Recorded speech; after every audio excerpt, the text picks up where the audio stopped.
श्री गणेशाय नमः। ओम नमो भगवते वासुदेवाय। महर्षि व्यास की जय हो। माँ भगवती सरस्वती की जय हो। नर नारायण की जय हो। श्रीमद् भागवत महापुराण कथा में तृतीय स्कंध अथ त्रयोदशो अध्याय का आज हिंदी में अर्थ सुनाऊंगी। इस अध्याय में भगवान विष्णु ने किस प्रयोजन से वराह अवतार धारण किया और किस प्रकार उनका अवतार अवतरित हुआ, यह भी बड़ा आश्चर्यजनक ढंग से हुआ। और जब किस कृत्य के लिए हुआ और जब वे कार्य को पूर्ण कर देते हैं तो ऋषियों मुनियों ने बड़े ही मनोरम ढंग से वराह भगवान के एक एक अंग में वेदों को स्थापित करके, यज्ञ को स्थापित करके स्तुति की है। फिर फलश्रुति भी कहा कि जो इसे कहेगा सुनेगा उसे भगवान की प्रसन्नता प्राप्त होगी। आइए सुनिए भगवान विष्णु को किस प्रयोजन से वराह अवतार लेना पड़ा। श्री सुखदेव जी ने कहा, राजन, मुनिवर मैत्रेय जी के मुख से यह परम कल्याणमयी कथा सुनकर विदुर जी ने फिर पूछा, क्योंकि भगवान की लीला कथा में विदुर जी का मन जो लगा रहता था। विदुर जी ने कहा, मुने, स्वयंभू ब्रह्मा जी के प्रिय पुत्र महाराज स्वयंभू मनु ने अपने प्रिय पत्नी शत्रुपा को पाकर फिर क्या किया। आप साधु शिरोमण हैं, मुझे उनका चरित्र सुनाइए। जिनके हृदय में श्री मुकुंद के चरणारविंद विराजमान हैं, उन भक्त जनों के गुणों को श्रवण करना ही मनुष्यों के बहुत दिनों तक के किए हुए शास्त्राभ्यास के श्रम का मुख्य फल है। ऐसा विद्वानों का श्रेष्ठ मत है। श्री सुखदेव जी कहते हैं, विदुर जी की बात सुन करके मैत्रेय जी का रोम रोम खिल उठा। मैत्रेय जी बोले, जब अपनी भार्या शत्रुपा के साथ स्वयंभू मनु का जन्म हुआ तब उन्होंने बड़ी नम्रता से हाथ जोड़कर श्री ब्रह्मा जी से कहा, भगवान, एकमात्र आप ही समस्त जीवों के जन्मदाता और जीविका प्रदान करने वाले पिता हैं। तथापि हम आपके संतान ऐसा कौन सा कर्म है करें जिससे आपकी सेवा बन सके। पूज्यपाद, हम आपको नमस्कार करते हैं। आप हमसे हो सकने योग्य किसी ऐसे कार्य के लिए हमें आज्ञा दीजिए जिससे इस लोक में हमारी सर्वत्र कीर्ति हो और परलोक में सद्गति प्राप्त हो। श्री ब्रह्मा जी ने कहा, तात पृथ्वी पते, तुम दोनों का कल्याण हो।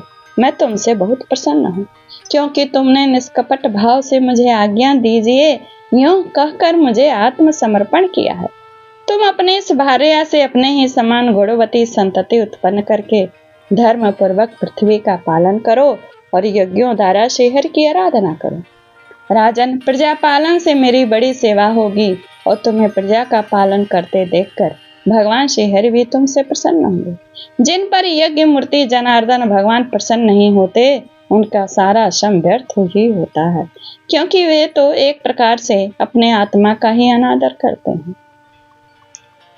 मनु ने कहा, आप पाप का नाश करने वाले पिताजी, मैं आपकी आज्ञा का पालन अवश्य करूंगा, किंतु आप इस जगत में मेरे और मेरी भावी प्रजा के रहने के लिए स्थान तो बताइए।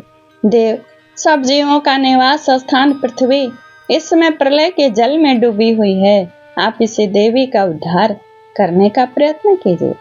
श्री मैत्रेय जी ने कहा, पृथ्वी को इस प्रकार अथाह जल में डूबी देखकर ब्रह्मा जी बहुत देर तक मन से यही सोचते रहे, इसे कैसे निकालूं। कहते हैं, जिस समय मैं लोक रचना में लगा हुआ था उस समय पृथ्वी जल में डूब जाने से रसातल को चली गई। हम लोग तो सृष्टि कार्य में नियुक्त थे, अतः इसके लिए हमें क्या करना चाहिए। अब तो जिनके संकल्प मात्र से मेरा जन्म हुआ है वे सर्वशक्तिमान श्री हरि ही मेरा यह काम पूरा करें। निष्पाप विदुर जी, ब्रह्मा जी इस प्रकार विचार कर ही रहे थे कि उनके नासा छिद्र से अकस्मात अंगूठे के बराबर आकार का एक वराह शिशु निकला। भारत, बड़े आश्चर्य की बात तो यही हुई कि आकाश में खड़ा हुआ वह वराह शिशु ब्रह्मा जी के ही देखते क्षण भर में हाथी के बराबर हो गया। और उस विशाल वराह मूर्ति को देखकर मरीचि आदि मुनिजन, सनकादिक, स्वयंभू मनु के सहित शिव ब्रह्मा जी तरह तरह के विचार करने लगे। ये लोग भ्रमित हो गए।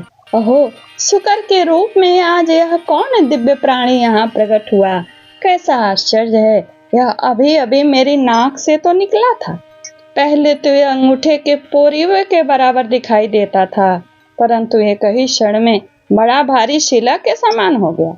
अवश्य ही यज्ञ मूर्ति भगवान हम लोगों के मन को मोहित कर रहे हैं। ब्रह्मा जी और उनके पुत्र इस प्रकार सोच ही रहे थे कि भगवान यज्ञ पुरुष पर्वताकार होकर गरजने लगे। सर्वशक्तिमान श्रीहरि ने अपनी गर्जना से दिशाओं को प्रतिध्वनित करके ब्रह्मा और श्रेष्ठ ब्राह्मणों को हर्ष से भर दिया। अपना खेद दूर करने वाली मायामय वराह भगवान की घोर घोराहट को सुनकर वे जनलोक, तपलोक और सत्यलोक निवासी मुनिगण तीनों वेदों के परम पवित्र मंत्रों से उनकी स्तुति करने लगे। भगवान के स्वरूप का वेदों में विस्तार से वर्णन किया गया है, अतः उन मुनीश्वरों ने जो स्तुति की उससे वेद रूप मानकर भगवान बड़े प्रसन्न हुए और एक बार फिर गरज कर देवताओं के हित के लिए गजराज की सी लीला करते हुए जल में घुस गए। पहले वे शुक्र रूप भगवान पूंछ उठाकर बड़े वेग से आकाश में उछले और अपनी गर्दन के बालों को फटकार कर खुरों के आघात से बादलों को छितराने लगे। उनका शरीर बड़ा कठोर था, त्वचा पर कड़े कड़े बाल थे, दाढ़ें सफेद थीं और नेत्रों से तेज निकल रहा था। उस समय उनकी बड़ी शोभा हो रही थी। भगवान स्वयं यज्ञ पुरुष हैं, तथापि शुक्र रूप धारण करने के कारण अपनी नाक से सूंघ सूंघ कर पृथ्वी का पता लगा रहे थे। उनकी दाढ़ें बड़ी कठोर थीं। इस प्रकार यद्यपि वे बड़े क्रूर जान पड़ते थे, परंतु अपनी स्तुति करने वाले मरीचि आदि मुनियों की ओर बड़ी प्रेम दृष्टि से निहारते हुए जल में प्रवेश किया था। जिस समय उनका वज्रमय पर्वत के समान कठोर कलेवर जल में गिरा, तब उसके वेग से मानो समुद्र का पेट फट गया है। उसमें बादलों की गड़गड़ाहट के समान बड़ा भीषण शब्द हुआ। उस समय ऐसा जान पड़ता था मानो अपने उत्ताल तरंग रूप भुजाओं को उठाकर वह बड़े आर्त स्वर से हे यज्ञेश्वर मेरी रक्षा करो इस प्रकार पुकार रहा है।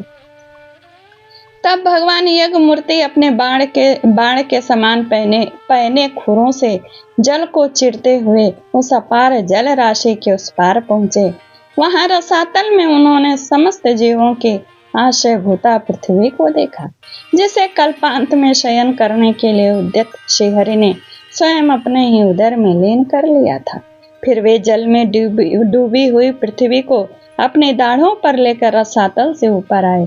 उस समय उनकी बड़ी शोभा हो रही थी। जल से बाहर आते समय उनके मार्ग में विघ्न डालने के लिए महापराक्रमी हिरण्याक्ष ने जल के भीतर ही उन पर गदा से आक्रमण किया।